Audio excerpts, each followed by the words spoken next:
Sales is a very linear process. It goes step 1, step 2, step 3, step 4, step 5, step 6, step 7, step 8, step 9, step 10. So we've got 10 steps. But if you think about it in a different way, really, we're trying to figure out where somebody has been, where they're at right now, and where they want to go in the future in regards to their mortgage, their finances in general. So this is a quick reminder. We need to ask some questions about their past. Specifically, well, what made you get into that mortgage in the first place? Why did you choose that house? What was it about that last loan that appealed to you? If we figure out how folks have made decisions in the past, we're likely to figure out how they're going to make decisions again in the future. And more often than not, they're not happy with those decisions that they made in the past, so you won't make the same errors. And you can give our customers, our borrowers, a chance to feel like they've made progress, like they've succeeded in their life. They made better decisions this time around. And the truth is, you will actually help them make better decisions if you figure out what they regret in the past. So ask some questions like, what did you like about that last loan? What don't you like about it? What happened last time that you want to avoid this time?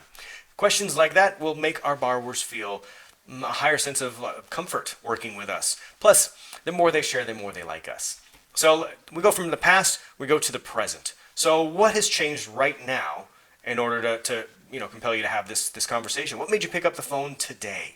That's a good question, because at some point there was a catalyst. It became so painful probably that they figured, it's about time I did something. Or they saw something that looked, it was so good that they felt compelled to actually have this conversation. And you and I both know that doing a mortgage for the layperson is not the funnest thing in the world. People are scared of us. They think it's a highly intensive process. It's very intrusive. It's going to take up a lot of their time. And most people avoid us at all costs. So the reward that they see, or the pain that they are feeling, must have been great enough to cause them to get over that hurdle. What was that? Let's ask some questions. What was it that made you pick up the phone today? What was it that made you fill out that online form or go to that website? What made you what caused us to have this conversation today? It might have been just a third party that reached out to them, but that third party got that information from some kind of an online application. Let's figure out what it was that they did and where their pain is right now. And then that's going to bring us to the next step.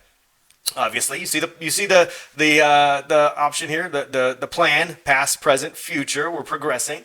So let's paint the picture for their future, or give them some fear to miss out on. So there's two paths here, depending on how the previous conversation went, how we figured out they liked or didn't like about their prior choices and their current situation. So either we are going to paint a rosy picture about how they're going to accomplish their goals, or maybe even both, or we're going to simultaneously say, here's what happens if you don't do anything. You're going to get stuck in that loan that you already told me you weren't happy with. So see where this comes back? So we ask them to tell me why they're not happy with their current loan. And then if they say they want to stay there later on, you can say, well, you told me you weren't happy because X, Y, and Z. So we get to tell them what their future looks like if they don't do anything. And let me tell you, the cost of doing nothing is a lot more than nothing. So here's what happens if you just put your head in the sand and ignore your finances. You still have to pay too much money. You still have mortgage insurance. You still get stuck at a higher interest rate than, the person that took advantage of you last time still wins. Let's take that power away from them. Let's get you the lower interest rate, or whatever it is for the future. So you want to have those two dynamic plans, right? Here's what happens, like paint the picture, and here's what happens if you do nothing. And then that way we get enough force overall to push them up and over and off that fence.